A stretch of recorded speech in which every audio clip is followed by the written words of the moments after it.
Bon les amis, comment commencer cette vidéo sans paraître déprimée quand ma vie devient bancale et que je perds un peu le contrôle de absolument tout? Et ben mon réflexe c'est de partir. Je ne fuis pas, je prends de la distance, je prends de la hauteur pour faire le bilan, prendre du recul, pour trouver des solutions et mieux attaquer par la suite. Donc en vrai, c'est quand même sacrément positif. Je prends mon sac de rando, je prends ma tente, je prends quelques petits trucs à bouffer et je me casse les amis. Nous sommes jeudi soir et je m'en vais dimanche matin. Donc je vous emmène avec moi en espérant que j'ai assez de batterie pour vous vlogger ça. Parce que je vais pas avoir d'électricité. Je pense que je vais vous prendre déjà demain matin pour faire mon sac. Je vais vous expliquer au fur et à mesure du voyage, je pense. Je vais pas tout vous expliquer en un coup. Pour chaque situation, il y aura sans doute quelque chose à savoir, un petit tips, une petite astuce. Et si vous voulez vous aussi un jour partir à la montagne en bivouac, c'est-à-dire avec la tente, en mode aventure, sans rien, peut-être tout seul, peut-être accompagné, bah ça pourra peut-être vous aider. Ça y est les amis, j'ai ma petite liste, j'ai mon petit bordel et on va tout ranger dans mon petit sac. Premièrement, la règle, c'est commencer par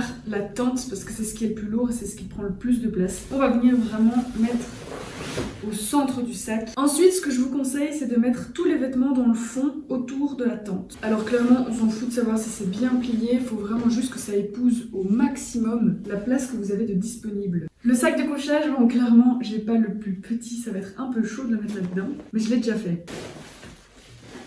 Hop là.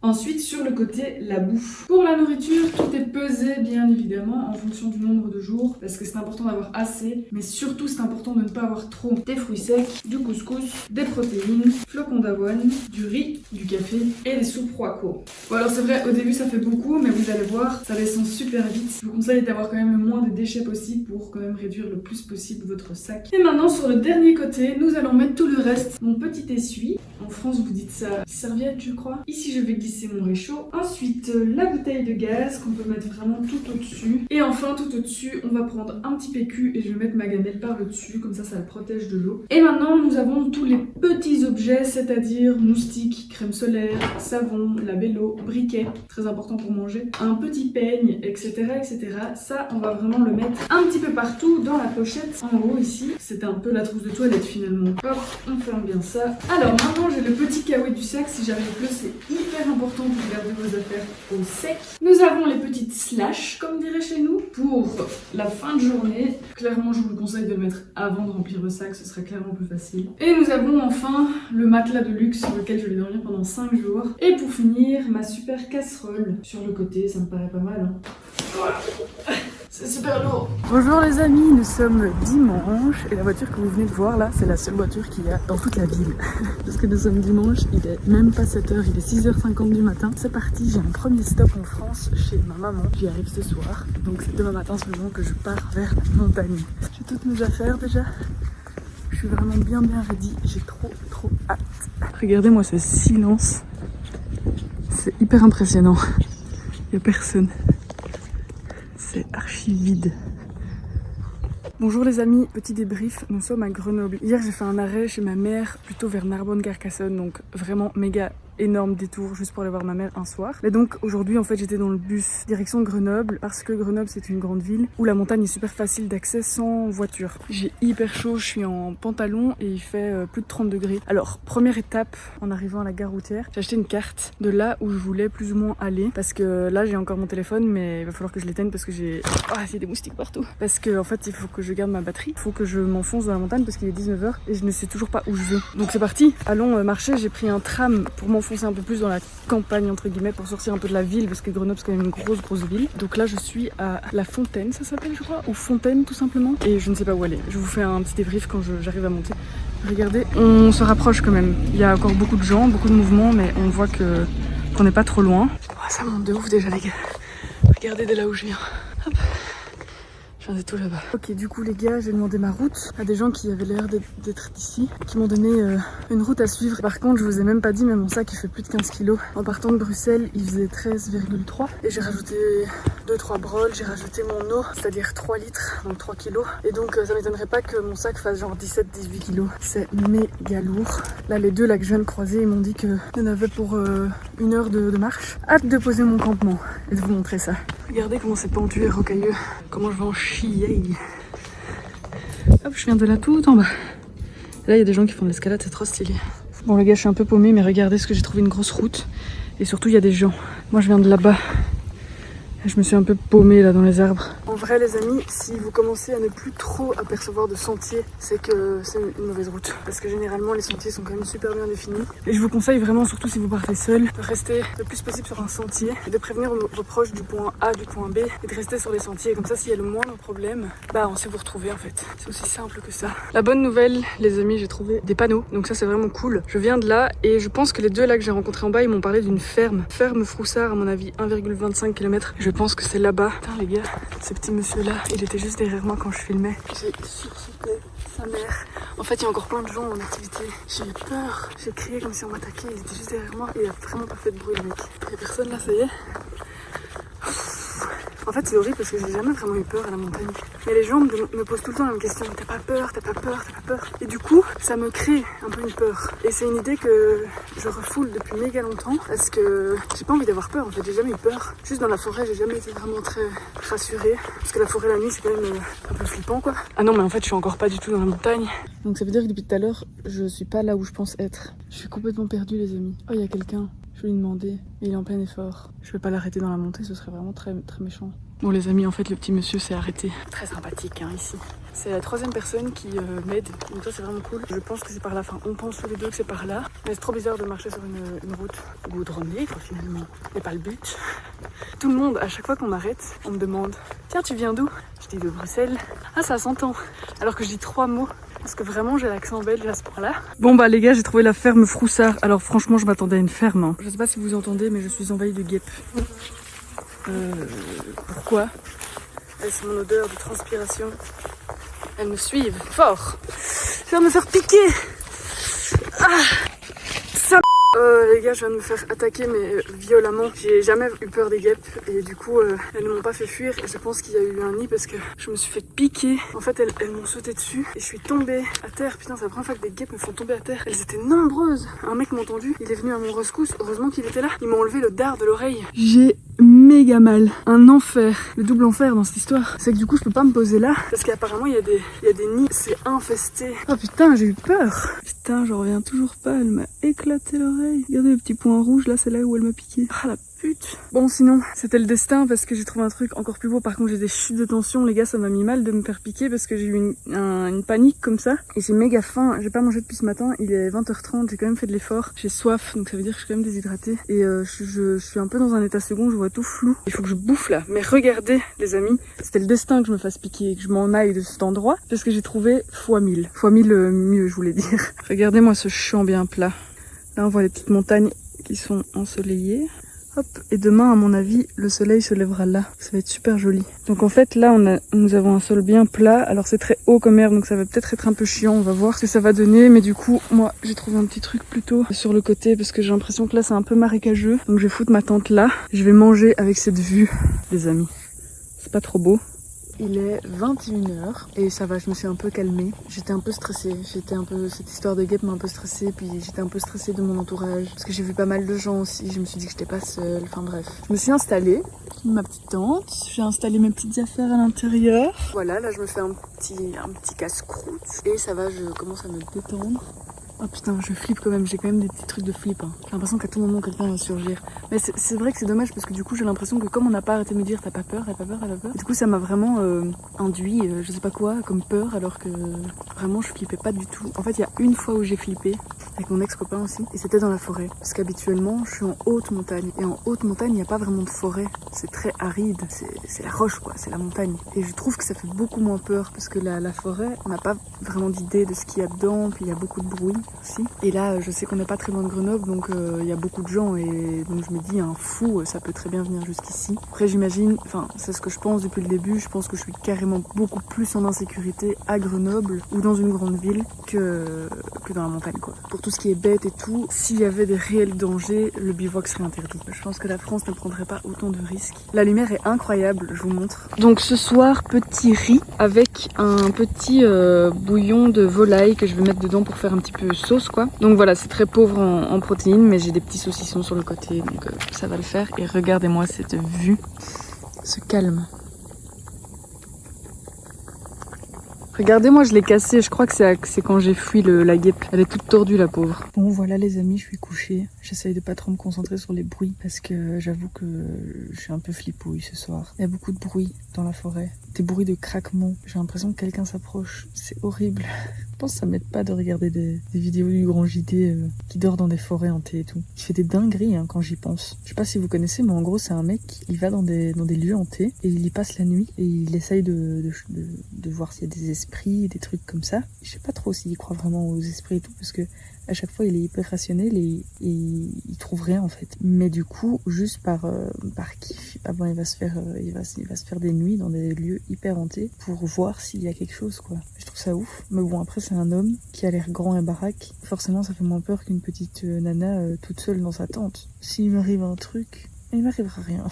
Je suis en train de flipper pour rien. Enfin bref, bilan de cette journée, j'ai l'impression qu'elle était infinie. Parce que du coup, ce matin, j'étais chez ma mère, vers Narbonne-Carcassonne. J'ai fait 6 heures de bus, je suis arrivée à Grenoble. Je me suis perdue dans la montagne. Tout ça en une journée, ça n'a aucun sens. Je suis quand même contente, j'ai hâte d'être demain. J'espère que je vais monter, histoire d'être un peu plus en montagne quoi. Et de pas dormir dans une forêt, ça m'arrangerait fortement. J'ai pas trouvé d'eau ce soir. Ça, c'est très négatif par contre, parce que du coup, il me reste 1,5 litre sur les 3. Voilà, bonne nuit les amis.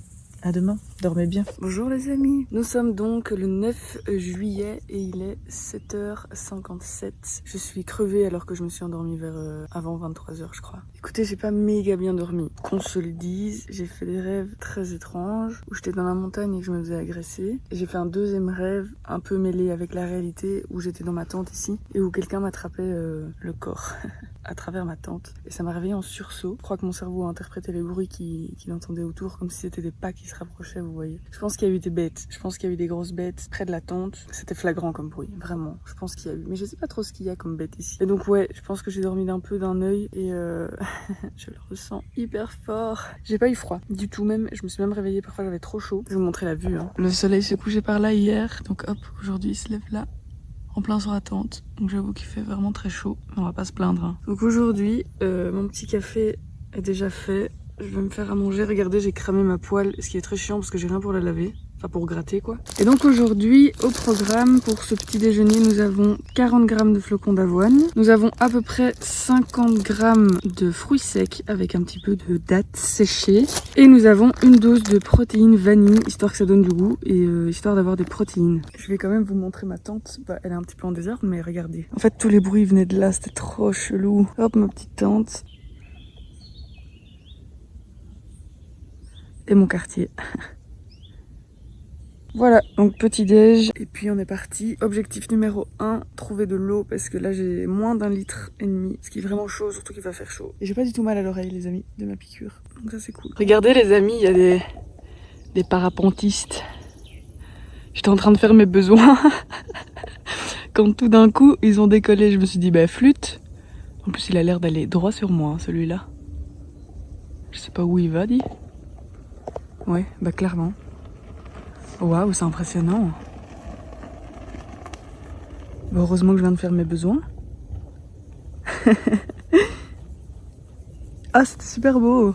Ok, ça y est les amis, j'ai démarré. Il est 9h45, j'ai mis un temps de dingue. Pour faire mon sac, j'ai plus du tout l'habitude. Ça m'a pris 1 heure je crois. Putain mais les bruits, c'est faramineux hein. Bon les amis, je suis redescendue un peu plus bas, là où je me suis fait piquer hier, à la ferme Froussard aux ruines, pour avoir les panneaux, parce qu'en haut il n'y avait pas de panneaux. Il n'y a pas de panneaux. Et du coup, regardez ce que j'ai trouvé. Donc ici, on voit ferme Froussard, 480 mètres d'altitude. Je pense que nous, on va suivre Saint-Nizier du Moucherotte. Il y a quelque chose que j'aimerais bien aller voir là-bas, mais ça fera l'objet d'une autre vidéo. Je viens de croiser un petit couple là, qui m'ont dit qu'il n'y avait pas d'eau. Il n'y avait pas d'eau tout de suite, en tout cas il fallait au moins marcher. Il m'a dit combien? Il m'a dit 2-3 heures. Donc là il va falloir que je m'économise, je pense qu'il me reste 50 centilitres d'eau. J'ai mis un short, c'est carrément mieux que le pantalon. Aujourd'hui on est mieux paré. Ok les amis, je marche au soleil, il commence à faire très chaud et je manque d'eau. Là j'ai pas mal grimpé déjà, regardez le paysage. Voilà, je viens de là. Hop, regardez le paysage que j'ai déjà. En fait, le massif du Vercors, là où je me trouve, c'est réputé pour être des hauts plateaux. C'est-à-dire que vous grimpez et vous arrivez sur des plateaux, donc des endroits relativement plats, mais en hauteur, en altitude quoi. Hop. Et je vais là-bas. Regardez-moi cet endroit. T'as un énorme arbre, trop beau. Et là, il y a des ruines. Moi, je viens de là. Hop, il y a des gens qui sont là, il y a des cyclistes. C'est trop beau. On continue à grimper les amis. Il est actuellement 10h40. Regardez la vue que j'ai. On voit absolument tout Grenoble. Moi j'ai vraiment démarré de tout en bas. C'est ouf. Oh les gars, je suis méga contente. Je suis tombée sur un gentil monsieur qui m'a rempli mes 3 litres d'eau. Alors je suis hyper contente parce que j'ai de l'eau fraîche. Mais par contre du coup c'est méga lourd. Il m'a proposé une bouteille de jus d'ananas. Mais laisse tomber, ça va être trop. Je saurais pas où la mettre. Et en plus c'est typiquement le genre de truc qui me donne encore plus soif. Je suis pas forcément fan des jus en plus. Mais hyper sympa. Vraiment adorable. Oh il fait chaud. Ça monte. Bon les amis, regardez dans quoi je passe. Un long tunnel qui est beaucoup plus effrayant en vrai que sur la caméra. Je viens de là et on va là-dedans. Je suis pas du tout sereine. Il n'est pas du tout éclairé. Il y a des bruits super chelous. Ah putain, ça fout les boules. Je vous jure. C'est de l'eau, je suis con. Putain, je regarde trop de vidéos. Je regarde trop de vidéos flippantes. Il faut vraiment que j'arrête ça. Regardez-moi ces portes. C'est horrible. Oh, Berk. Oh, je vous jure, c'était effrayant. Heureusement qu'il était pas long, hein. En fait, pour la petite histoire, je marche sur une ancienne voie de tram. Avant, il y avait un tram qui faisait tout le Vercors.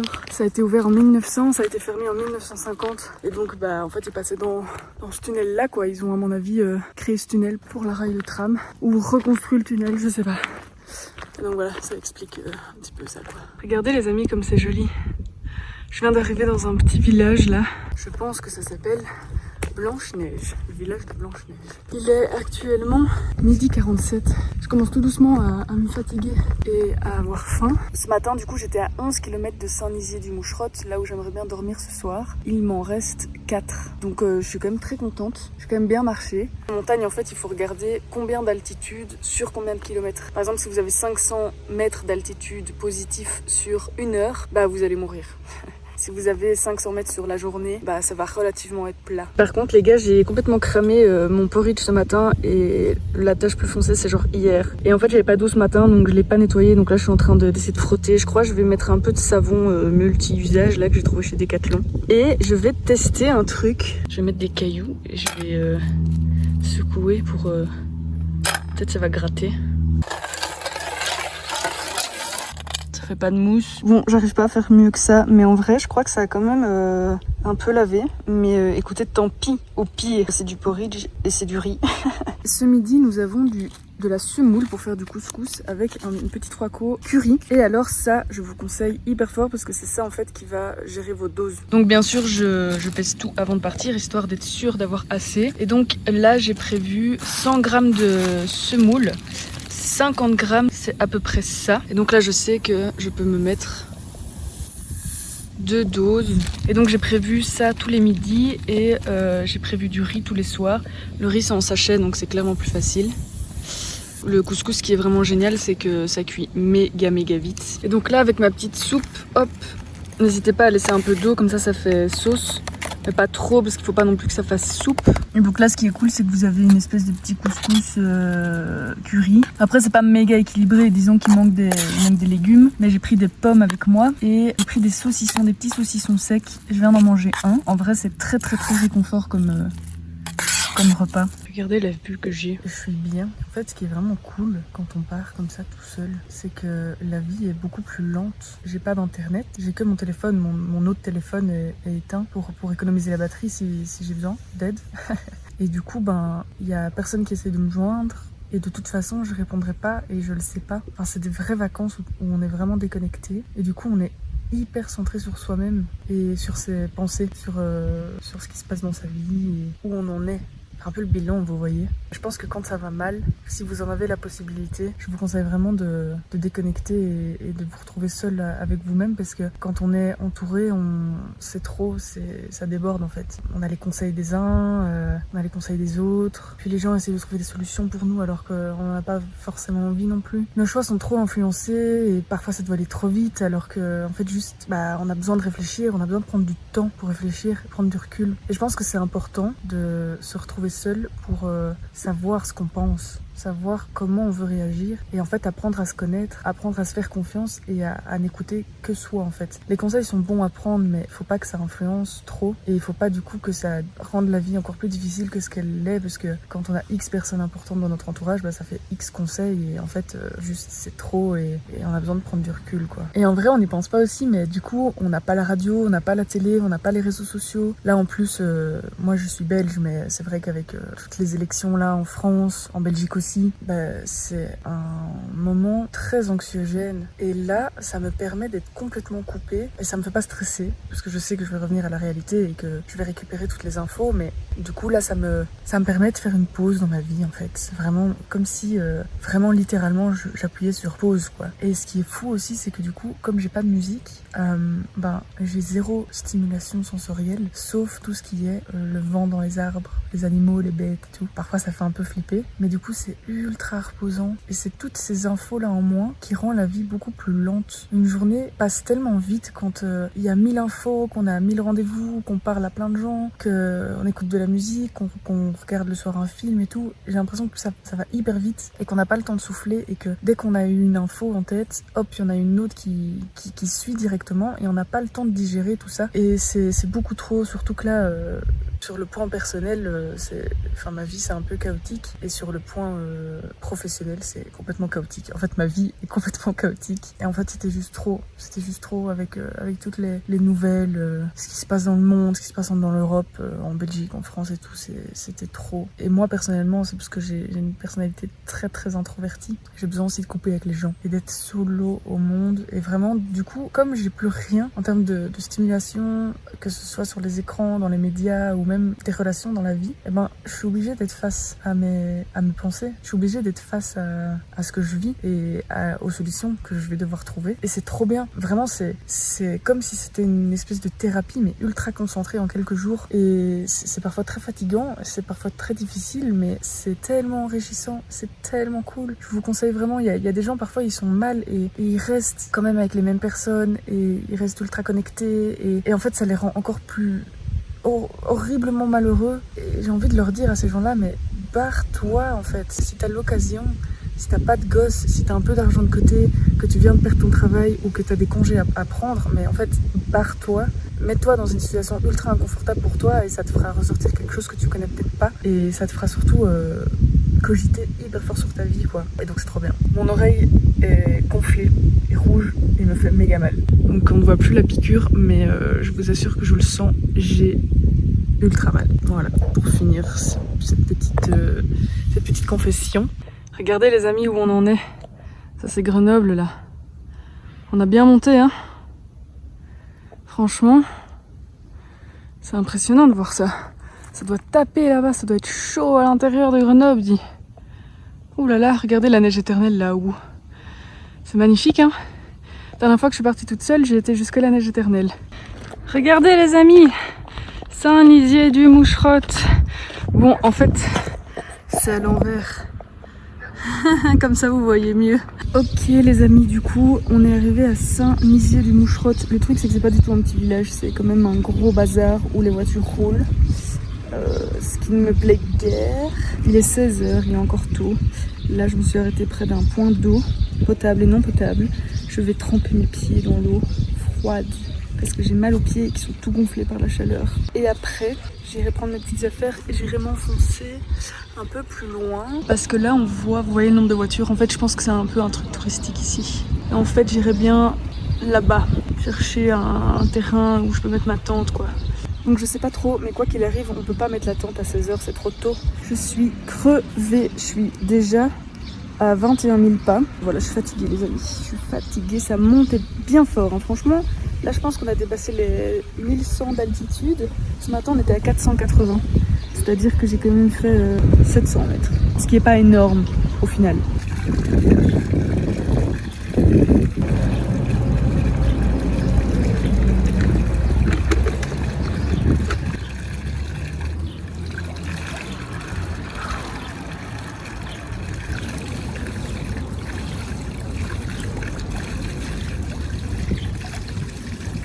Alors les amis, je me rends compte qu'on est près d'un spot vraiment tout près.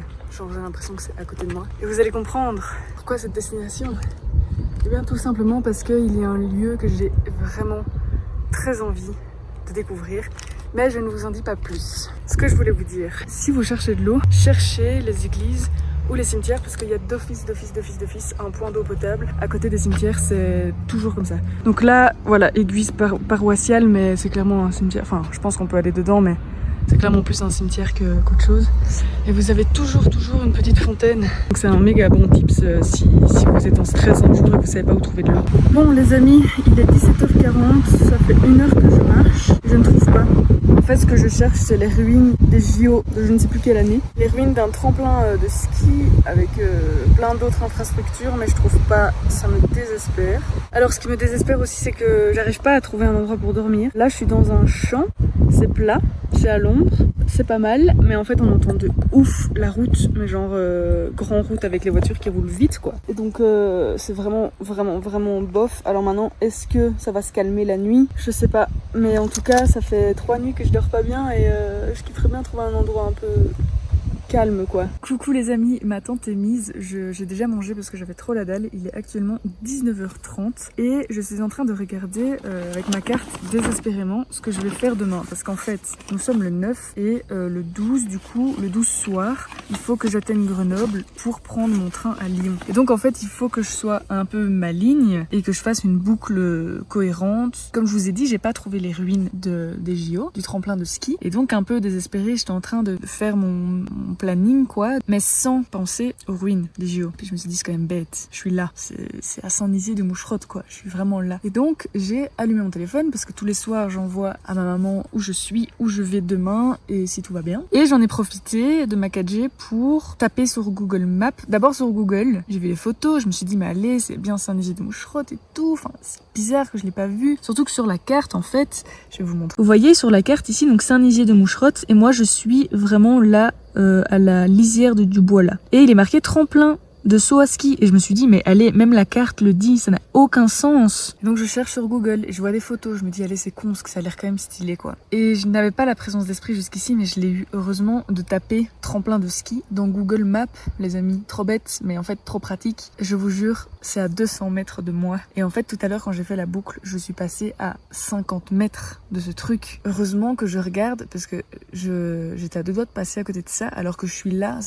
C'est complètement con de ma part de pas avoir insisté plus. Et donc je suis trop contente. Donc demain, toute la matinée, jusque midi, je pense que je vais faire ça. Mais par contre, je pense que je vais vous faire une deuxième vidéo avec juste ce truc-là. J'ai envie de tester un nouveau concept où en gros, je visite des lieux sportifs et de vous faire aussi une documentation historique pour vraiment vous expliquer ce que c'était, pourquoi c'est devenu abandonné et vraiment vous expliquer tout ça quoi. Je me dis ça peut être un concept super cool. Donc demain, je vais faire ça. Oh les gars, je vous ai pas raconté du coup cette nuit mon rêve.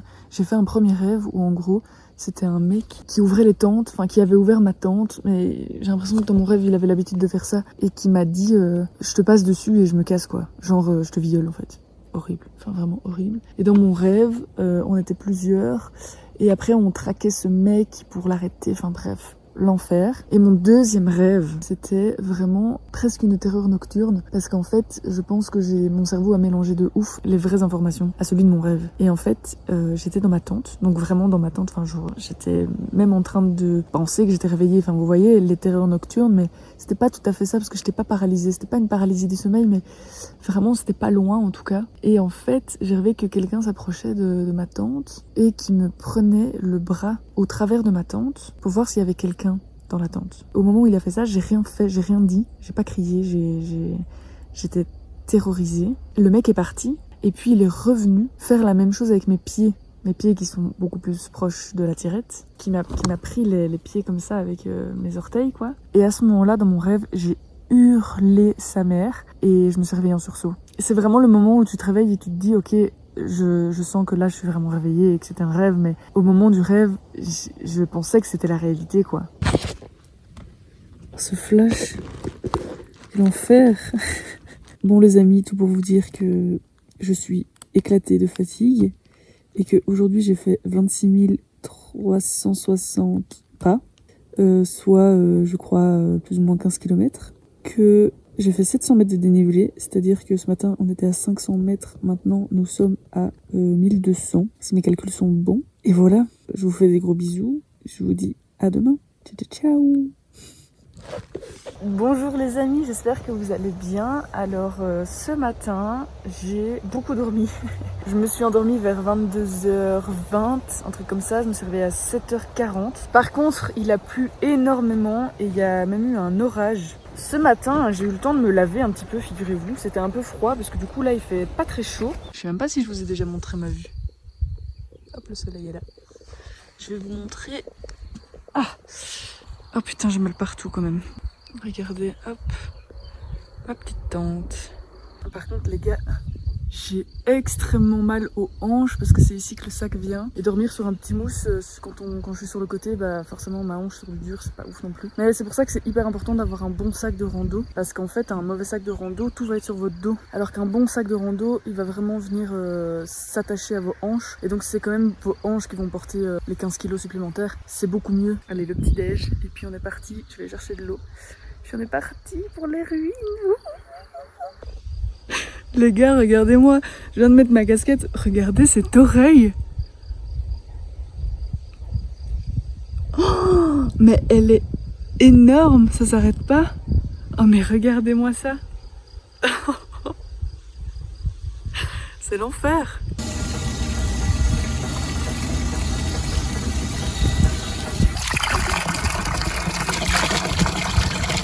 Aujourd'hui les amis, on monte sur un haut plateau, donc crème indispensable aujourd'hui. À la montagne il y a tellement d'air, tellement de vent qu'on sent pas le soleil, mais ça crame de ouf.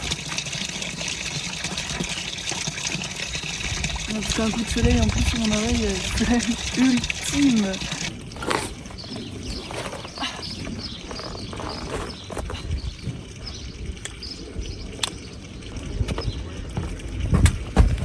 Ok les amis, nous sommes parés.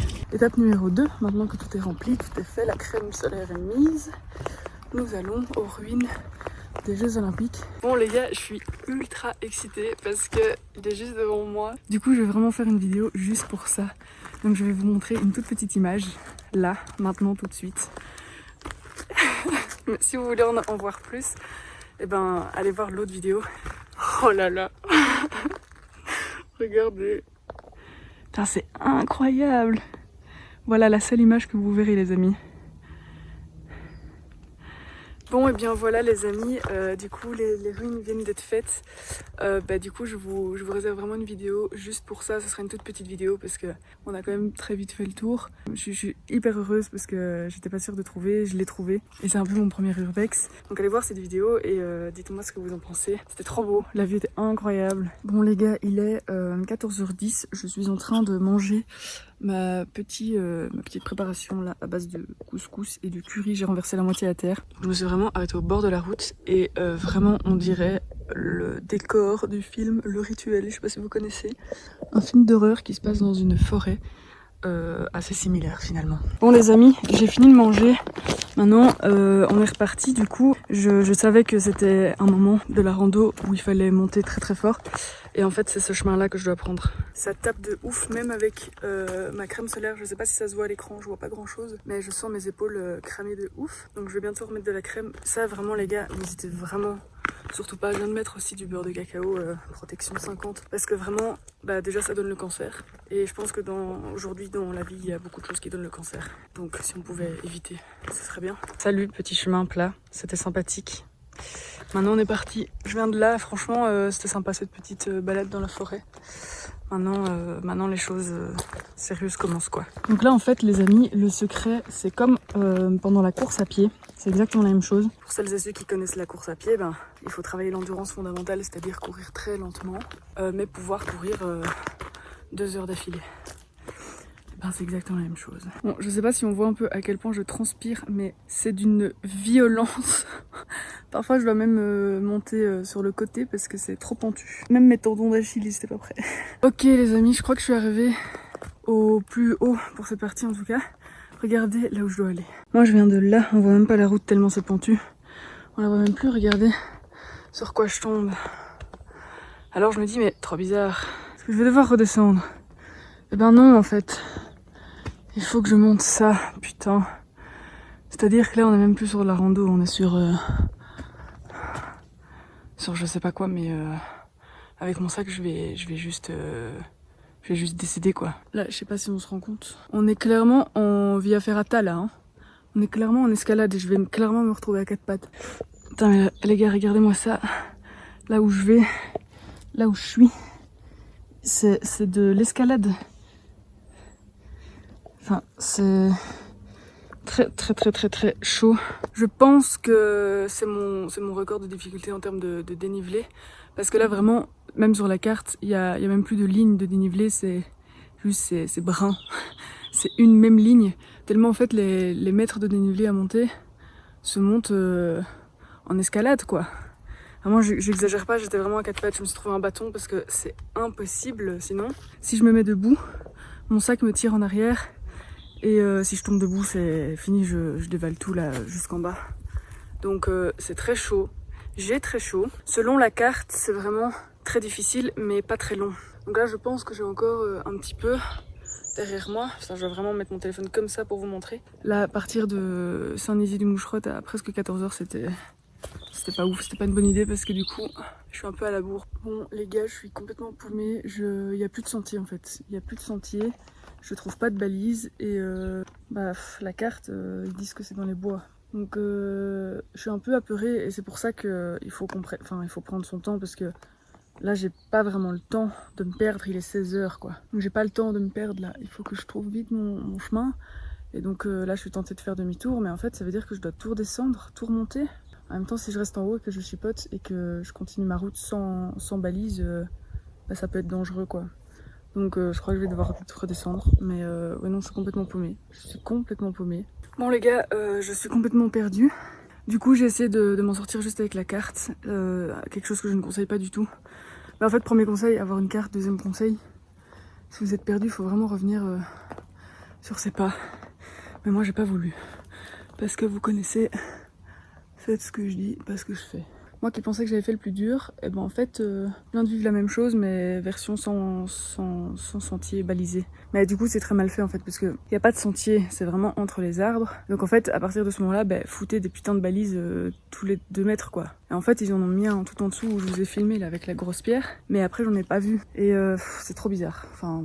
Je sais pas, peut-être j'en ai raté une, sûrement d'ailleurs, même j'en ai raté une. Donc en fait, là c'est vraiment, il n'y a plus rien quoi, il n'y a pas de sentier, il n'y a rien. Donc moi je viens de vraiment tout en bas. Et là, je vais essayer de monter au-dessus. Donc là, je sais pas trop comment faire. En fait, je pense que c'est un truc déjà un peu chaud sans sac, mais là avec mon sac, ça me met un petit stress en plus. Et d'un autre côté, je me dis si je me perds, au moins j'ai tout ce qu'il faut quoi. Je veux dire, j'ai une tente, j'ai à bouffer, j'ai à boire. Donc voilà, je vous avoue que je suis pas hyper rassurée. Il est 16h22. Dans 1h30, si je suis toujours dans la forêt, je commencerai tout doucement à m'inquiéter quand même. Bon, du coup, j'ai escaladé les pierres que je vous ai filmées et on est toujours en dénivelé. Donc ça veut dire qu'on n'est pas de l'autre côté.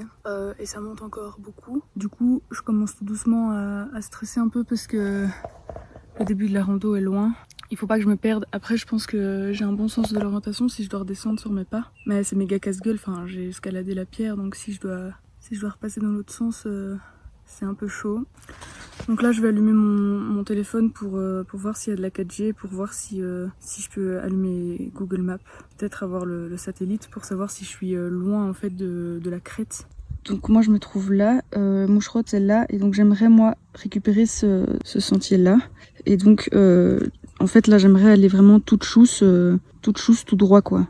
Putain, heureusement que j'ai mon téléphone. Je vais continuer à aller toute chousse en espérant que je puisse en fait aller toute chousse quoi. Parce que là j'ai l'impression, en fait les rochers que je viens d'escalader, moi je pensais que c'était ça et en fait, je suis hyper naïve parce que j'ai l'impression que c'est un caillou par rapport à la crête quoi, que je vais devoir passer. Vous voyez ici le chemin qu'on voit, c'est le chemin que j'aurais dû faire. On est super loin, je sais pas ce qui s'est passé. Bon, je suis quand même ultra stressée parce qu'en fait, il y a énormément de mouches, putain. En fait, je vois beaucoup de grosses montagnes, vraiment genre alpinisme, vous voyez, que je pourrais pas traverser. C'est un enfer, quoi. C'est un enfer, ça voudrait dire que je dois vraiment tout redescendre alors que ça fait 2 heures que je fais que monter, quoi. Je suis un peu inquiète, je vous avoue. Donc là, je suis en train de monter ça, c'est un peu chaud. J'ai déjà monté pas mal de cailloux. C'est très instable, mais heureusement j'ai mes grosses bottines. Et apparemment là au-dessus, on peut passer de l'autre côté. Selon mon satellite, de ce que j'arrive à lire, il n'y a pas de... Au moins une chose est sûre, c'est que j'ai la vue. En vrai, je me demande si je faisais pas partie d'un village là ce matin. J'ai blindé monté, je fais que ça depuis 2 heures, là j'en peux plus. J'espère vraiment que ça va bien se finir parce que c'est chaud. C'est très chaud. Bon, que j'ai fait de la merde. Je me suis enfoncée super loin en me disant que j'allais suivre mon satellite. Et je me suis retrouvée à escalader. Putain, mais c'est hyper dangereux. Et je suis là avec mon sac de plus de 15 kilos. Et en fait, à chaque étape, c'est tellement dangereux. Et c'est tellement plus loin encore que je me dis, allez, je vais continuer, je vais y arriver. À un moment donné, ça s'arrête. Sauf que le problème, c'est que là, je suis en haut de ça. Et je sais que c'est juste derrière, mais je peux pas escalader ça. C'est beaucoup trop haut, c'est beaucoup trop dangereux, je peux glisser, tomber, me péter la tête et crever, quoi. Le problème, c'est que maintenant, descendre, tout ce que je viens de monter, ça va me prendre des heures, et qu'il est bientôt 18h, et que ça va être tout aussi dangereux de redescendre. Je suis hyper haut. C'est n'importe quoi ce que je fais. Je fais de la merde. Et à chaque étape, je me disais, allez, il faut aller plus loin, j'y suis presque. Que dalle, moi je savais pas qu'il y avait des gros trucs comme ça sur le satellite, c'est blanc. Et là je suis hyper paniquée parce que je sais pas quoi faire. Mais s'il vous plaît, si vous faites ça, ne faites pas de hors-sentier. Je suis la première à dire qu'il faut pas faire de hors-sentier, qu'il faut revenir sur ses pas, qu'il faut rester sur les GR ou sur les sentiers balisés. Je suis la première à le dire et je le fais pas. Et voilà, je me retrouve dans une situation de merde. Il va falloir que je réagisse vite parce que j'ai aucune idée de où je vais, de où je vais dormir, de ce qui va se passer, quoi. Et ça me fout les boules d'à chaque pas de me dire que je peux glisser et me péter le crâne contre un truc ou me péter une jambe, je sais pas, et pas avoir les moyens de bouger ou même me faire le coup du lapin et de crever sur place, quoi. Vraiment, c'est chaud. Ça m'est jamais arrivé, que ce soit toute seule ou avec quelqu'un. Cette situation ne m'est jamais arrivée et putain, il faut que j'attende d'être toute seule pour que ça m'arrive, quoi. Je suis trop conne et là, genre vraiment, je suis au-dessus de la montagne, quoi. Il y a plus, là, tous les derniers mètres, je les ai escaladés. J'ai escaladé ça, le truc blanc, là. Je me suis dit, allez, un peu d'escalade, c'est pas grand chose, juste la pierre là. Mais lol, là, quand je vous ai parlé de la toute première pierre blanche, c'était au tout début, c'était un micro truc. J'ai vraiment cru que derrière c'était ce que je cherchais. Ça fait 2 heures, que je grimpe en me disant que c'est bientôt là, c'est bientôt la fin. Je suis trop conne, je suis trop naïve. Et le problème, c'est que je peux encore chercher pendant 2 heures une solution, mais le temps passe, la journée file et en fait j'ai pas mis de solution et là ça fait 2 heures que je monte, il était 15 heures, ça fait 2h45, avec un peu de chance dans 2 heures je suis en bas, il sera 19h45, ça n'a aucun sens. Mais il faut que je prenne une décision maintenant parce que sinon je vais jamais y arriver à temps, il va faire noir, quoi. Et là je suis en panique totale parce que j'ai fait des trucs de dingue pour arriver ici et maintenant je dois redescendre. Ça va être hyper dangereux, Si ma mère et si ma sœur savaient ça, putain, elle serait tellement mal. Elle serait en train de bader de ouf. J'arrête pas de penser à elle. Et je vous jure, je me dis que à tout moment c'est mon dernier jour, quoi. Vraiment, c'est trop bizarre comme sensation, mais j'ai vraiment cette sensation d'avoir ma vie d'être en danger, quoi. J'ai jamais été dans une situation où j'étais à ce point-là en danger. Faites jamais ça, vraiment, c'est sentier balisé, vraiment, quoi qu'il arrive, sentier balisé.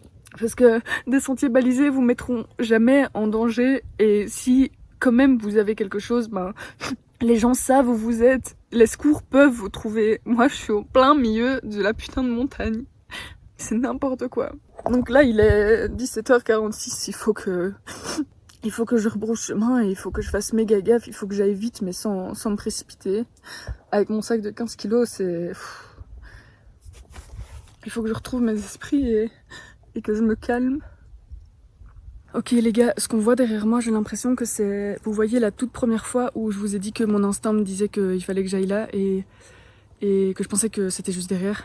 Eh ben, je pense que c'est ça. Il est 18h20, c'est-à-dire que je suis quand même assez descendue assez vite. Heureusement que Dieu m'a donné la capacité d'avoir un sens de l'orientation correct. Si je trouve le bon sentier, je peux y être avant 20h, ou alors je retourne sur mes pas. Je pense que ce sera un peu plus long, mais je connais la route quoi. Ok les gars, je suis revenue au rocher, vous vous souvenez, je vous ai fait une petite vidéo à ce moment-là pour vous dire que la grande montée était finie. Donc vous voyez ici on a la balise, et en fait c'est à partir d'ici que je me suis complètement gourée. Et regardez, je vais vous montrer, enfin je suis vraiment... Et en fait je suis montée par ici, et j'avais ça devant moi, et j'avais ça. Et donc j'ai pris le petit sentier, et ça a été le début de la fin. Et en fait regardez, hop, il est marqué là, une balise, mais en vrai je sais pas où elle va.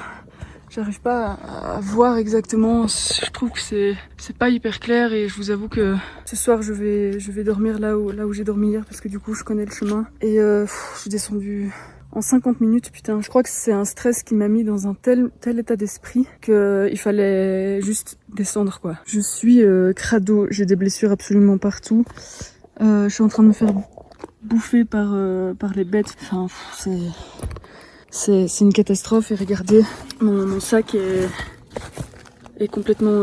Enfin mon matelas est complètement foutu. Donc heureusement c'est un petit bout, mais il est complètement éclaté quoi. Heureusement le reste a rien. En fait je suis à la limite du... Enfin j'en tremble, et j'ai vraiment été très stressée. Après je me rends compte que la descente a été plus facile que ce que je me suis fait dans ma tête. Et je pense qu'il y a des moments où on angoisse énormément parce qu'on voit pas l'issue en fait. C'est quelque chose qui m'arrive rarement, mais là c'est vrai que dans un environnement comme celui-là, je me suis sentie complètement dépassée. Et vous savez, quand vous faites une erreur et que vous refaites une erreur par-dessus et que vous vous enfoncez dans ce truc en se disant qu'il y aura une sortie, mais en fait il n'y a pas de sortie. Et je pense que dans ces moments-là, juste il faut accepter qu'on a fait de la merde et revenir en arrière. Je pense en vrai, si je veux faire mon petit moment philosophique, je pense que c'est comme ça pour tout dans la vie. Je voulais vous dire aussi les gars, les chaussures de rando, c'est hyper important qu'elles soient hautes, qu'elles protègent vos malléoles. Moi vous voyez ici, elles sont vraiment hautes, et je peux vous dire que aujourd'hui, si je les avais pas eues, ça m'aurait vraiment posé problème, parce que j'ai pris beaucoup de coups, beaucoup de cailloux là dans les boulis et tout. Ça protège aussi hyper fort des entorses. Les gars, regardez où je suis. C'est la fontaine de ce matin. Je suis enfin arrivée, je suis décédée, et là me dire que je dois après reprendre mon sac pour retourner à l'endroit dodo, c'est pas loin, mais c'est de la marche. Et là j'ai vraiment envie de me laver. Le seul hic, c'est qu'il y a quand même beaucoup de gens.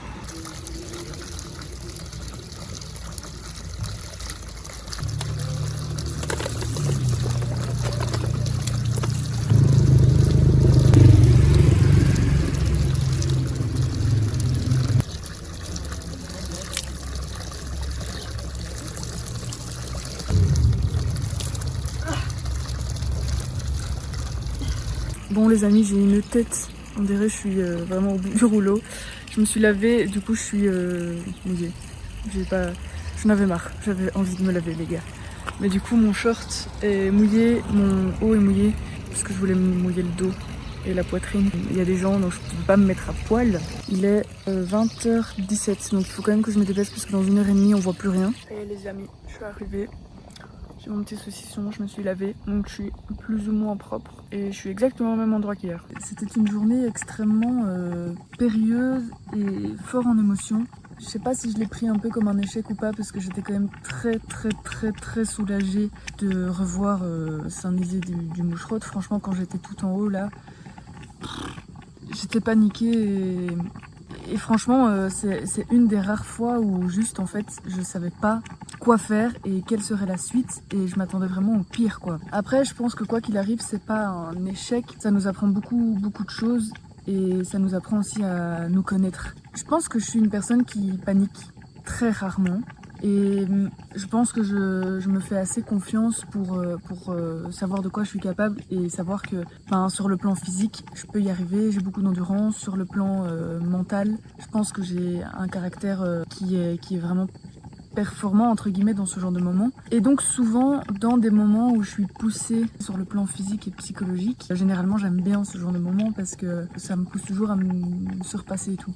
Et donc globalement j'ai rarement été stressée, surtout que à chaque fois je suis accompagnée, ou alors je suis au scout, ou alors c'est pendant ma totémisation, pour ceux qui l'ont fait vous connaissez, ou alors c'est en tout cas dans un cadre où je sais qu'on ne me mettrait jamais en danger. Je prends l'exemple de la totémisation, si on me dit de passer la nuit dans la forêt, je sais pertinemment que quelqu'un aura un œil sur moi. Et donc j'ai pas ce stress. Et là c'est la première fois que je me retrouvais réellement seule dans un truc où j'avais aucun contrôle parce que je ne savais pas de quoi serait fait la prochaine minute. Là c'est même pas une question d'heure, c'est même pas une question de jour, c'est une question de la prochaine minute. Je n'avais aucune idée de où j'allais et comment j'allais m'en sortir en fait. C'est une très bonne chose parce que du coup je sais où sont mes limites, et quand je suis arrivée en haut et que je suis arrivée face à ce mur là de roches blanches et que j'ai bien capté qu'il y aurait pas, j'aurais pas pu aller plus loin, j'aurais pas pu, sauf si je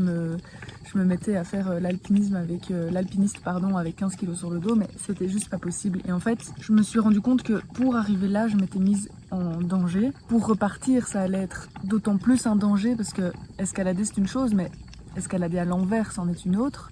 Puis c'était en pente, vraiment, c'était vraiment du tout chousse pendant longtemps. Et donc je me suis dit, putain, mais comment ça va se passer à la descente du coup? Parce que c'est des éboulis, donc au moindre pas de travers, en fait, tu te fracasses la gueule et tu descends sur des centaines de mètres, quoi.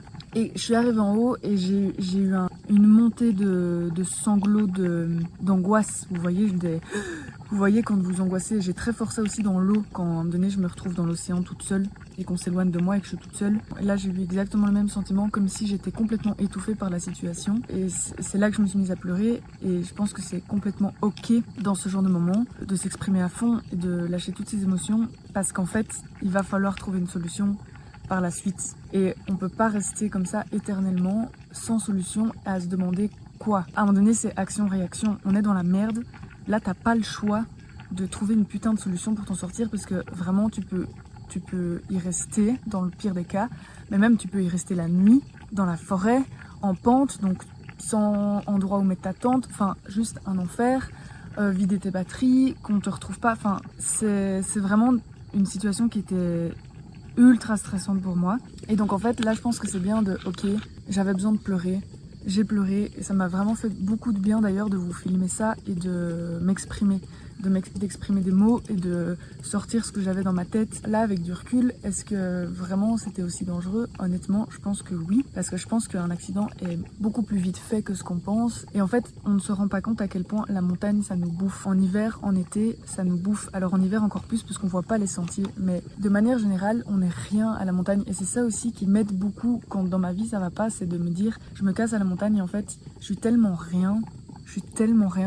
Mes problèmes sont tellement rien, ma vie est tellement rien, que ça me fait relativiser de ouf sur des choses que je vis au jour le jour, en me disant putain, là aujourd'hui j'ai risqué ma vie, vraiment ça aurait pu mal finir. Est-ce que alors vraiment dans mon quotidien ça vaut vraiment la peine de me prendre la tête pour telle ou telle chose, de mettre autant d'énergie pour telle ou telle chose? Et il faut vraiment garder en tête, les gars, vraiment, je pense que c'est une expérience incroyable, je vous pousse à aller à la montagne, à faire cette expérience, mais de manière générale, il faut pas oublier qu'on n'est rien, on vaut rien. Même si on est bien équipé, la montagne nous bouffe hyper facilement.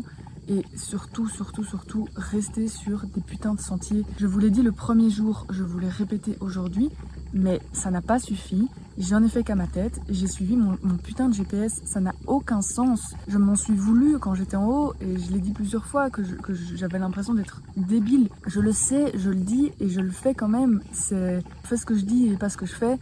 C'est complètement con ce truc, parce que c'est pas pour rien, et c'était la meilleure leçon aujourd'hui que j'aurais pu faire. J'aurais dû rebrousser chemin beaucoup plus vite. Et c'était complètement irraisonnable de ma part, et vraiment ça m'a fait un gros coup de stress. Et en toute honnêteté, j'ai l'impression que ça montre hyper fort un trait de mon caractère, où parfois je suis tellement butée que j'ai décidé que j'allais faire ça, donc je fais ça. Mais ça a des qualités d'être buté dans la vie, parce que ça a des qualités de, voilà, on a un projet, on s'y tient, on y va à fond, on met tout en pratique pour y arriver. Mais en fait, il y a un moment où clairement, il faut se rendre compte de la situation et du fait que ça fonctionne pas et qu'il faut rebrousser chemin et que c'est pas un échec parce que du coup là j'ai tenté jusqu'au bout, j'aurais pas pu aller plus loin encore, donc j'ai tenté jusqu'au bout, mais une fois qu'on est au bout ça fonctionne pas, donc à un moment donné il faut rebrousser chemin. J'allais pas rester là en haut, action réaction, tu rebrousses chemin, tu vas trouver une autre solution quoi. Et là pour le moment dans ma vie, ma vie professionnelle c'est un peu une catastrophe. Donc on est en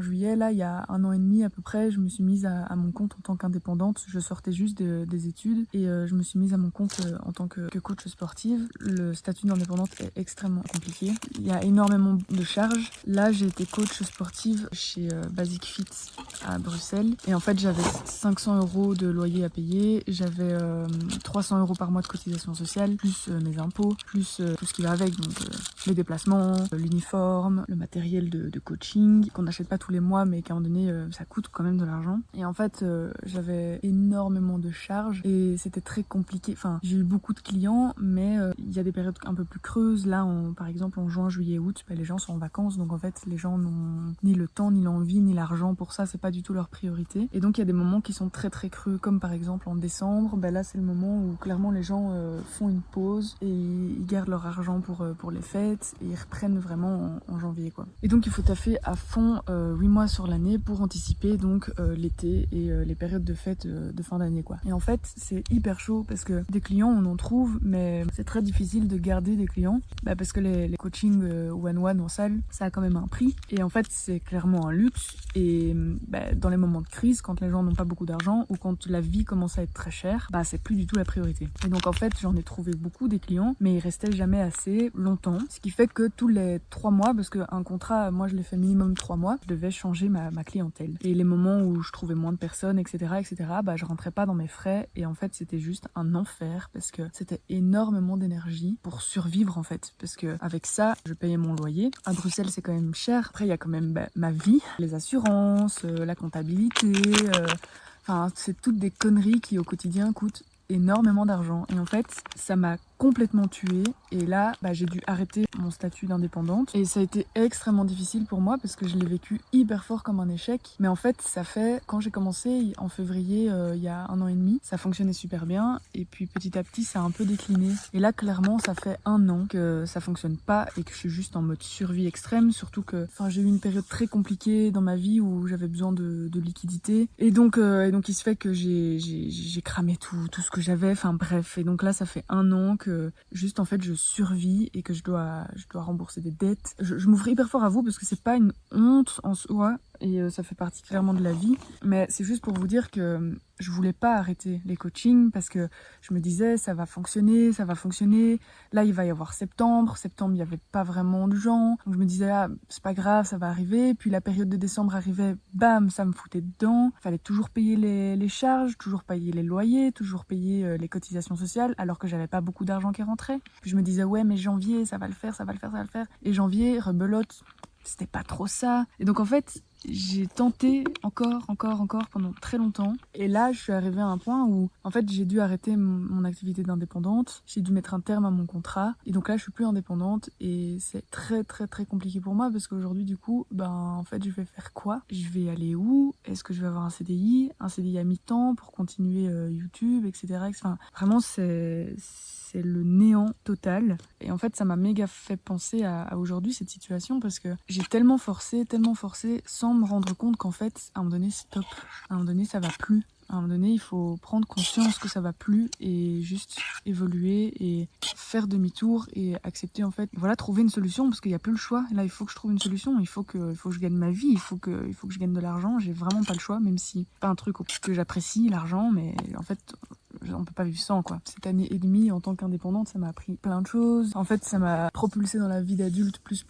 J'ai dû gérer tellement de choses et c'était tellement pas chouette. Mais j'ai appris tellement de choses. J'ai appris à faire une facture, j'ai appris tous les frais qu'il y avait, la comptabilité, j'ai appris à juste en fait gérer les comptes, à gérer les clients, faire des tableaux. Ça m'a appris 1000 choses. Ça m'a surtout appris que putain, j'étais bien toutes ces années où mes parents me payaient tout et que je suis très reconnaissante aujourd'hui pour ça parce que en fait j'ai vécu tellement la merde que je me rends compte qu'en fait c'était incroyable de recevoir des centaines d'euros par mois pour en fait avoir la chance d'étudier, quoi. Et bref, du coup, ce que j'ai vécu aujourd'hui, en fait, j'ai l'impression que c'est juste la vie qui m'envoie un signe en me disant mais meuf, réveille-toi, tu comprends bien que quand ça va pas, il faut faire demi-tour. Et j'ai méga vécu comme ça. Donc c'est pas un échec en soi. Je suis contente d'être ici, je suis très heureuse de manger ce riz là avec vous. Il est hyper tard, il est 21h40. Après ça, je remballe et je passe ma best life. Ça y est les amis, il est 22h. Bilan de la journée, 24 498 pas très exactement. Un peu moins qu'hier, mais les pas, chaque pas était bien plus difficile. Donc voilà, demain on reteste d'aller aux Moucherottes par un autre chemin, par le GR, ce sera mieux balisé. Voilà les amis, et j'ai extrêmement mal aux pieds, j'ai extrêmement mal aux hanches, dans le bas du dos quand même. On verra demain, mais je crois que je vais être toute cassée. J'ai hâte de dormir. Je vous fais des gros bisous.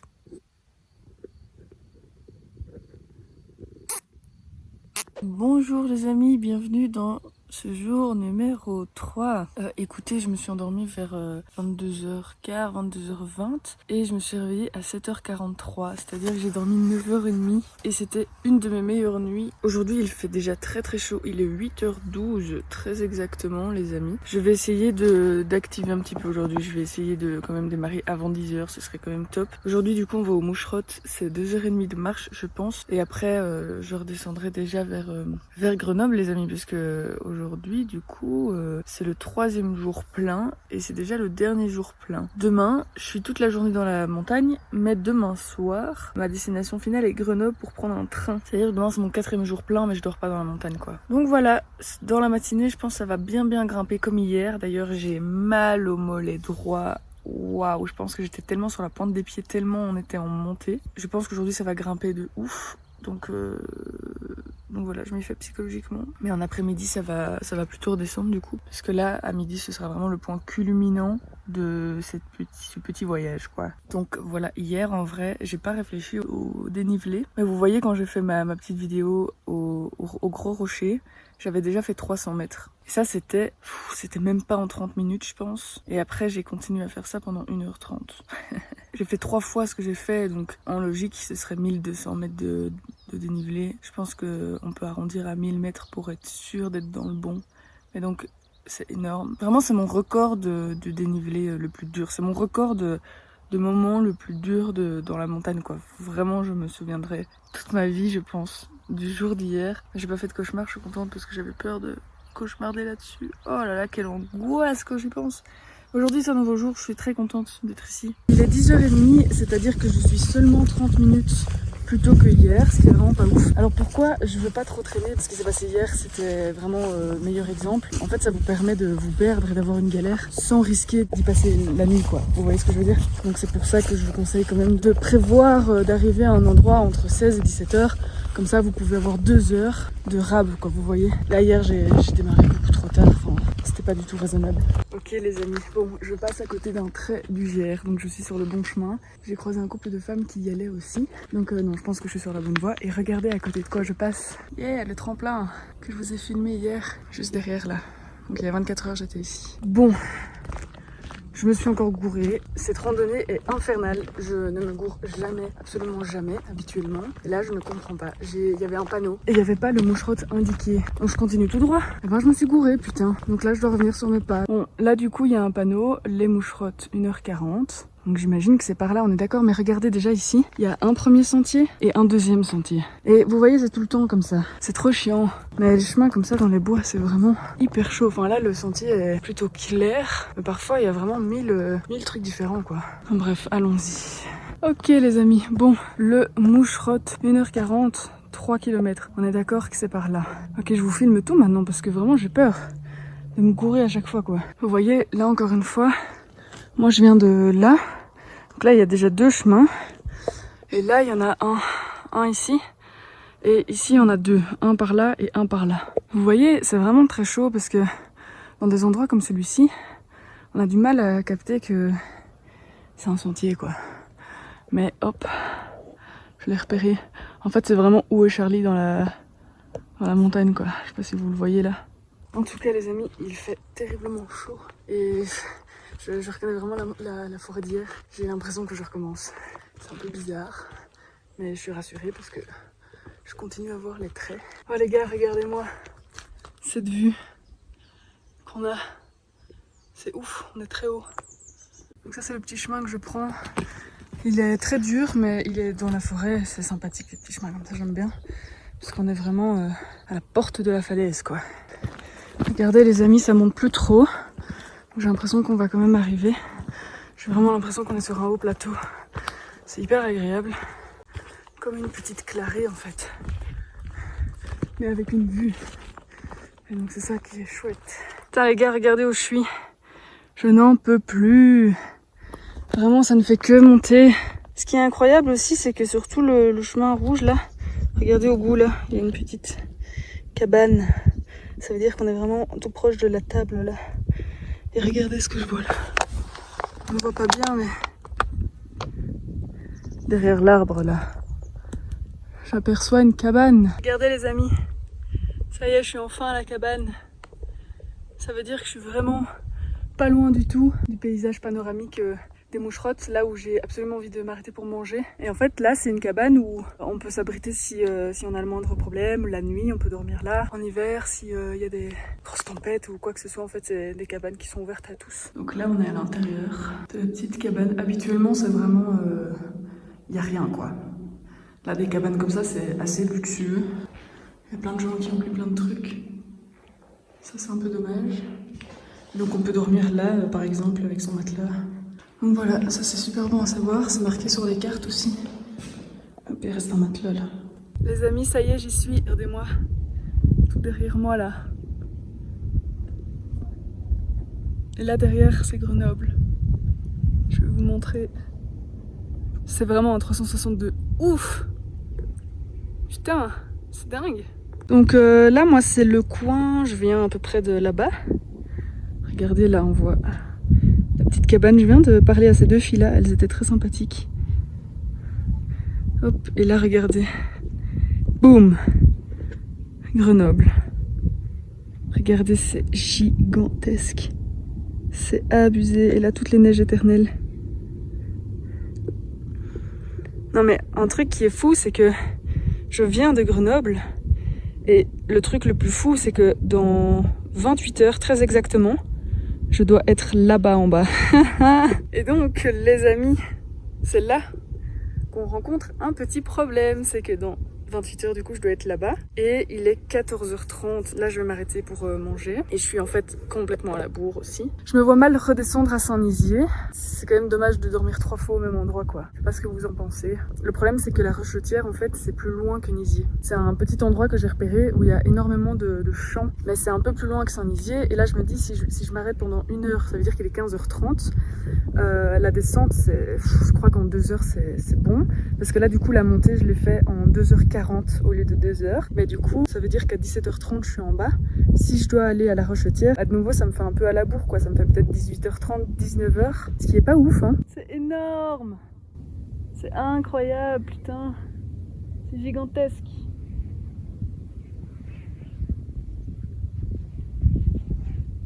C'est ouf. Ok les amis, j'ai bien mangé comme un ogre. J'ai mangé la même chose qu'hier, sauf que hier ça me paraissait beaucoup. Alors du coup, j'ai redémarré à 15h24. Je me suis arrêtée 1 heure. Et je peux vous dire que 1 heure, ça passe extrêmement vite. Donc là, je suis en train de redescendre, c'est ultra casse-gueule. Mais je pense que ça va être vraiment beaucoup plus rapide. Ouh, ok les gars, bon, je suis en pleine descente pour le moment. Je respecte assez ce que les panneaux disent. Donc je pense être à 17h en bas. Avant de partir, j'ai vu sur la météo, putain, je viens d'avoir une montée là.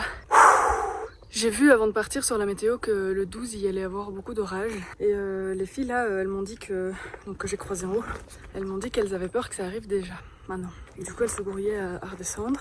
Et regardez-moi les nuages. Et donc go descendre. Et s'il drache comme jamais et que je dois défaire ma tente sous la drache, ça va être vraiment rigolo encore. Ok les amis, nous sommes actuellement à 1440 mètres d'altitude, c'est-à-dire que j'en ai presque descendu 500. Figurez-vous que je sens mes oreilles se boucher, c'est rigolo. Alors là, s'offre à moi 2 possibilités les amis. Soit ce chemin-là que j'ai pris pour monter, que donc je connais, et donc j'irai vite, parce que je dois moins regarder à gauche, à droite. Vous entendez? C'est le bruit de l'orage. Putain! C'est le bruit qu'il faut que je me dépêche de ouf. Ou alors, deuxième chemin, ici, qui mène au même endroit, mais je connais pas la route, quoi, en fait. Et donc, ce serait une randonnée différente.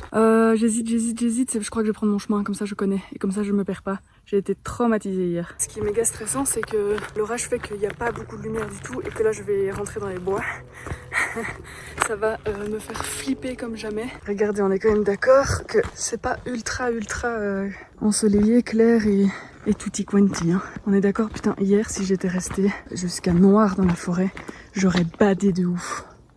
Mais badé, plus que badé. Ça y est les amis, vous vous souvenez de ce panneau là quand je me suis perdue et que je vous ai filmé ce panneau en disant vous voyez, nous sommes sûrs, c'est bien par là. Eh ben c'est ce panneau et je suis descendue en 1h20 alors que je suis montée en 2h30, 2h40, quelque chose comme ça. Donc ça a pris 2 fois moins de temps. Je suis très contente qu'il soit même pas 17h. Je ne sais pas où je vais dormir. Si je voulais être confo ce soir, je resterai à Saint-Nizier, tant pis si je dors 3 fois là. Mais en fait j'ai peur que demain ce soit beaucoup trop long pour moi de faire Saint-Nizier-Grenoble, sachant que j'ai un train à prendre vers 18h30 il me semble. Bah, c'est peut-être un peu dangereux. Bon les gars, je sais pas si vous entendez mais il tonne d'une force.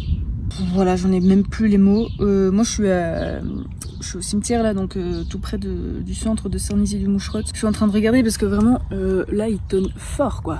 J'ai peur qu'il me crache sur la gueule comme pas possible avant que ma tente soit mise. Ce serait un peu un enfer. Donc là je suis en train de regarder la carte les amis. J'ai peur que l'endroit que j'ai choisi ce soit encore 1 heure de marche quoi. Je ne sais pas. Bon les amis, je ne sais pas si on entend à la caméra. Mais les orages sont là. Il commence à pleuviner. Donc je pense que l'orage est vraiment pas loin du tout. Ce qui fait que je vais aller m'éclipser là où j'ai dormi les 2 dernières nuits. Putain, ça a tonné de ouf. Ça va être super violent. Il faut absolument que... Waouh! Il faut absolument que je monte ma tente les gars, le plus vite possible là. Oh, vous avez vu? Putain, je sais pas si j'arrive à les filmer. Les éclairs. Waouh! Bon les gars, ça y est, il pleut de ouf. Il faut que je me grouille. Parce que mon sac est même pas couvert. C'est la merde.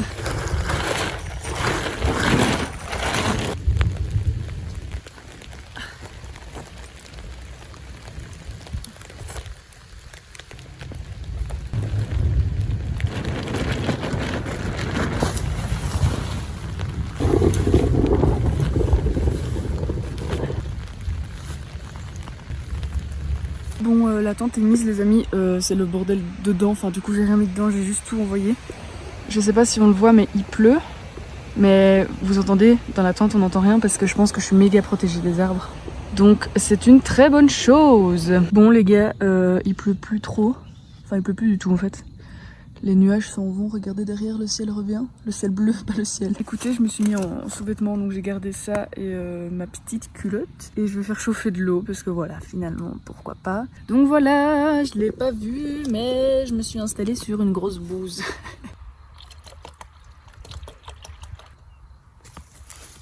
Ah, je marche dans la bouse. L'eau est comptée, les amis. L'eau est comptée. Oh. Je suis à poil. Les amis, dernier dîner. Dans 24 heures, si tout va bien, je suis dans le train. Donc, dernière fois que je mange du riz avec de la soupe roco volaille. Regardez, le soleil est revenu et du coup, avec le ciel foncé, c'est méga beau. Je crois que c'est mon temps préféré, celui-là. En Belgique, il y a souvent ça. Par contre, les gars, là, je sens à quel point c'est d'une violence pour mon corps de manger des glucides, que des glucides à midi, que des glucides le soir. Je mange à peu près 3 petits bâtonnets de saucisson. Je me protte le matin, mais sinon, c'est que des glucides. Et mon ventre, là, je sens que... En plus, c'est tout le temps la même chose. Donc, au-delà d'être riche en glucides et pauvre en protéines, j'ai envie d'une poêlée de légumes avec plein de fruits. J'ai envie de protéines. Un barbecue en fait, un barbecue avec des légumes grillés. Bon, eh bien les amis, il est 21h30. Je fais aucun effort. Je suis fatiguée. C'est fou à quel point quand on vit pas avec les écrans, on vit vraiment en fonction du soleil. J'ai quand même pris un petit livre pour lire parce que c'est vrai que dans des moments comme ça où il fait mauvais, on est dans la tente, c'est toujours bien. C'est toujours bien d'avoir quelque chose quoi. Et là c'est vrai que du coup la tente était montée à 18h, donc entre 18 et 22 il y a quand même 4 heures quoi finalement. Bref, je parle beaucoup hein. Bilan de la journée, j'ai fait 26 310 pas. J'ai fait beaucoup de dénivelé, j'ai fait 700 en positif, 700 en négatif. En fait je dirais même un peu plus parce que au niveau du cimetière, je crois c'est 1100 et le point le plus haut que j'ai fait c'est 1910 mètres, un truc comme ça. Enfin, bref, je suis bien crevée. Sur ce, passez une bonne nuit. La bise les amis. Dormez bien.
Bonjour les amis.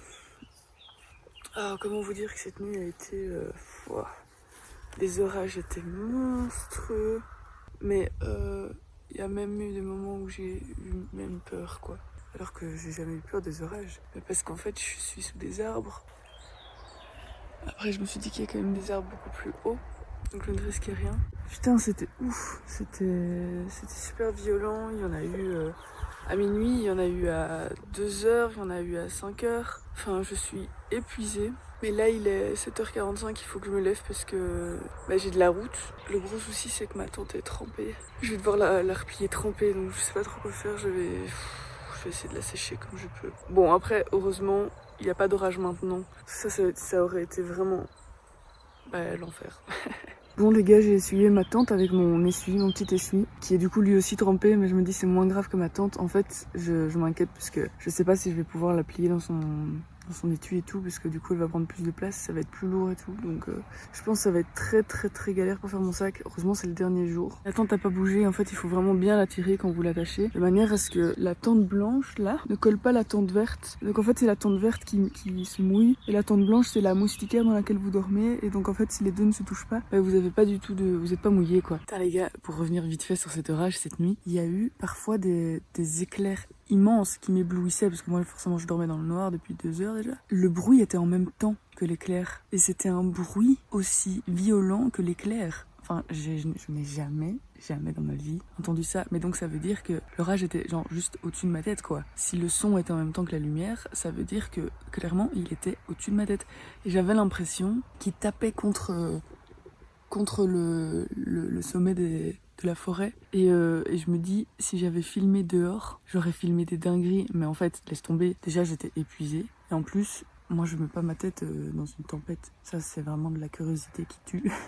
En fait c'était pas un bruit sourd de craquement comme les orages classiques, c'était vraiment un bruit d'un éclair genre ta dans la roche comme ça, comme s'il cassait la montagne en deux comme ça, un bruit super tranchant comme ça, bam. Comme si les dieux se faisaient la guerre en haut, quoi. Non mais c'était ouf. Bon, les gars, regardez le ciel. Et j'entends tonner. Donc je suis dans la merde ultime parce que il faut absolument que je replie. Je viens de me faire mon petit déj, je l'ai même pas bouffé. Bon, et bien, pour une dernière journée, on est au top. C'est de nouveau la tempête.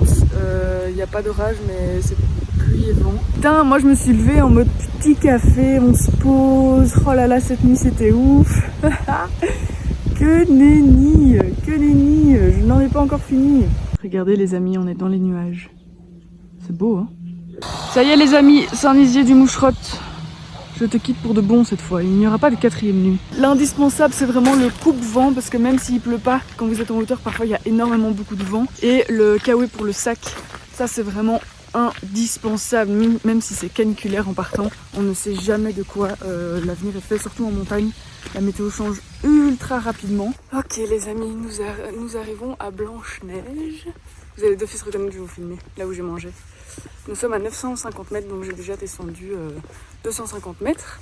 Et je viens de voir le panneau Gare de Grenoble, 14,4 km. Vous voyez, c'est là que j'ai mangé, en dessous de cet arbre. Et en fait, on voyait une grande montagne là, mais on la voit pas, il y a trop de brume. Regardez les amis, je pense que nous sommes dans un nuage. Bon, heureusement qu'on n'est pas le soir parce que ça me foutrait un peu les boules. Mais oui, c'est impressionnant. Bon les gars, du coup on a dépassé les 850 mètres donc vers le bas d'altitude. Donc je suis trop contente parce que ça avance quand même super vite. Il est 11h17 très exactement. Donc je suis grave contente, c'est même plus rapide que ce que j'espérais. Donc je pense que ça va le faire pour Grenoble. Par contre regardez devant moi les gars. Ça fait pas trop flipper. Genre on voit même pas le chemin. Ça fait trop flipper quand même. Trop bizarre, on voit rien du tout. Je crois vraiment qu'on est dans un nuage. Bon les amis, je reconnais ici, nous sommes à l'ancienne gare du tram. C'est un point par lequel je suis passée à l'aller. En fait c'est juste ici que le monsieur m'a rempli mes bouteilles d'eau si vous vous souvenez bien. Et donc je pense qu'il devait être genre 11h30, 11h30, un truc comme ça. Du coup ça veut dire que je suis vraiment pas très loin de mon premier endroit dodo et donc pas très loin de Grenoble. Et il est 11h40, donc je suis hyper rassurée. Regardez comment c'est beau les amis. J'ai la vue sur Grenoble qui est complètement dans les nuages. Avec des chevaux là. Ok les amis, alors ici si vous vous souvenez bien, c'est là que j'ai croisé un beau paysage, une belle ruine et il y avait 2 cyclistes qui étaient là. Mais nous sommes déjà là. Donc ça c'était le matin du 9, donc le matin de ma première journée ici. Et il est 12h09, donc c'est ouf. Regardez ici le panneau, il dit que Saint-Nizier-du-Moucherotte est à presque 10 km. Donc ça voudrait peut-être dire que j'ai déjà fait 10 km. C'est ouf. Et voilà les amis, dernier petit repas de luxe.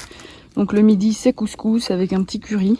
On essaye d'essuyer un peu, il a arrêté de pleuvoir, donc ça c'est cool. Mais regardez-moi la brume. Par contre très sympa ce petit spot là. Et figurez-vous les gars que je viens de croiser une fille d'à peu près mon âge, voire peut-être 2 années de plus, qui habite à Bruxelles mais qui habite genre à 10 minutes l'une de l'autre. C'est ouf. C'est ouf ou pas? Ok les amis, ça fait 1 heure que je me suis arrêtée. Du coup il est 13h07 et j'ai fait mon sac. Je pense que je suis à Grenoble dans plus ou moins 1h30. Et après je dois prendre un train, je crois que je vais attendre, je sais pas, minimum 30 minutes, maximum 1 heure. Et après j'ai 1h30 de train. Donc je pense qu'il y a moyen que je sois à Lyon dans 4 heures. Ce qui est ouf de se dire que là je suis là. Et que dans 4 heures il y a moyen que je sois à Lyon dans une autre ville quoi. Regardez les amis, nous sommes à la ferme Frouchard, enfin la ferme. Vraiment aux 3 ruines et demie. C'est ici que je me suis fait piquer l'oreille. Ben écoutez, nous sommes bientôt là. Hein. Regardez, on se rapproche vraiment sacrément de Grenoble. La route devient vraiment... Enfin, c'est plus trop une rando quoi, c'est vraiment de plus en plus une route. Bon là ça y est les amis, il n'y a plus de doute. On est bien à Grenoble, on est vraiment à côté. Ça y est, je vois les gens marcher sur le trottoir quoi. Et par contre pour descendre à Grenoble, là, les derniers mètres, ça rigole pas. Je viens de m'éclater la gueule. Regardez-moi ça comme c'est moche. Ah, ça fait mal. Les gars, ça y est, regardez, il y a même un chien là. J'espère qu'il est gentil. Je suis dans un parc. Oui, il a l'air gentil. Regardez, hop. On est à Grenoble, là, ça y est. Là, vous entendez, l'orage est toujours pas parti. Hein. J'ai l'impression qu'il a perdu le chien. Ouais, ça tonne de ouf, mais voilà. On est bien arrivé, putain. Ah, ça m'a bien fait mal cette chute. Regardez les amis, je suis là dans la ville et il y a 24 heures j'étais là. Et là derrière c'est Grenoble. Je vais vous montrer. C'est vraiment un 360 de ouf. C'est pas trop ouf. Bon les gars, je commence à souffrir des pieds d'une violence. J'ai mal au coussinou. Un peu plus. Et figurez-vous que j'ai la dalle alors que j'ai mangé il y a 2 heures.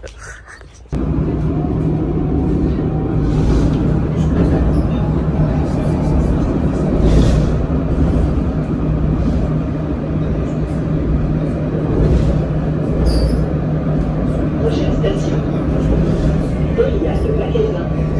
J'avoue, j'ai pris le train.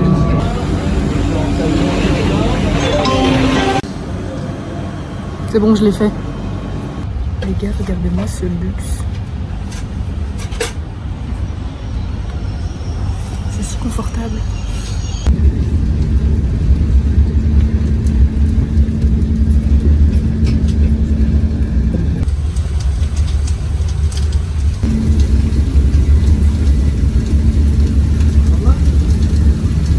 volé un petit café à l'arrivée de Lyon. Alors les cafés en France, c'est quelque chose. Hein. En France, vous avez des cafés allongés, des doubles cafés, des cafés noisettes, des cafés au lait, des cafés crème, des cappuccinos. C'est une dinguerie. Vraiment, c'est une dinguerie chez vous, franchement. Il est actuellement 17h01. Ma soeur et son amoureux sont là dans 2 heures, un peu plus de 2 heures, je pense. Ce soir, ma mère m'offre un resto. Elle sera pas là, mais elle m'offre un resto. Ça, c'est chouette. J'ai bien dormi dans le train. Je me suis réveillée à la bouche ouverte. Il y a le flash. Bon, ben voilà, retour au Tiécar. Hein. J'ai la tête dans le cul et je suis pas contente d'être rentrée. Je suis fatiguée, je suis en slash. Tout va bien. Bon, et bien les amis, ça y est, retour chez moi, dans mon appart, dans mon lit. Je suis déjà en train de revisionner les vidéos de ce vlog qui va sortir. J'ai 300 minutes de rush, c'est énormissime. Je vais d'office vous enlever énormément de parties, je pense. Je suis un petit peu triste. J'ai l'impression que c'était trop court. J'ai un petit problème quand je pars comme ça, c'est que quand je reviens, ben j'ai des mails, j'ai des messages, j'ai des rendez-vous, j'ai des appels et c'est extrêmement angoissant. Je crois que j'ai un problème parce que je suis très vite angoissée pour n'importe quoi, pour tout et n'importe quoi, c'est fou. Et du coup, c'est comme si au retour de vacances, j'ai toute l'angoisse que j'ai pas eue pendant quelques jours qui revient en fois 1000 quoi. Du coup, j'ai pas du tout envie, les choses recommencent à aller vite, il y a beaucoup de gens, beaucoup de choses, beaucoup de stimuli, beaucoup en fait. Et putain, quand je me dis qu'il y a 48 heures, j'étais dans la montagne, j'étais dans ma tente, sous l'orage d'ailleurs. Putain ouais, je me réveillais, c'était le 2e orage de la soirée. C'est fou de se dire ça. Genre là, j'ai eu un anniversaire ce soir, et du coup je suis rentrée pas tard du tout, mais il est minuit 4. Dans la montagne, je serais déjà en train de dormir depuis 2 heures, quoi. Enfin, c'est pour dire que tout est décalé, tout est beaucoup, et je suis un peu triste de rentrer. Par contre, ce lit est d'un confort extrêmement plaisant, et je pense que là, je vais dormir longtemps, je vais fermer les fenêtres pour pas avoir de bruit. Et je pense que le réveil va être dur aussi, parce que les matins, c'est toujours les moments les plus difficiles où on prend conscience vraiment de tout ça. Enfin bref, n'hésitez surtout pas à me poser toutes vos questions en commentaire. Si vous avez envie de partir tout seul, à plusieurs, etc., etc. Je me ferai vraiment un plaisir de vous aider.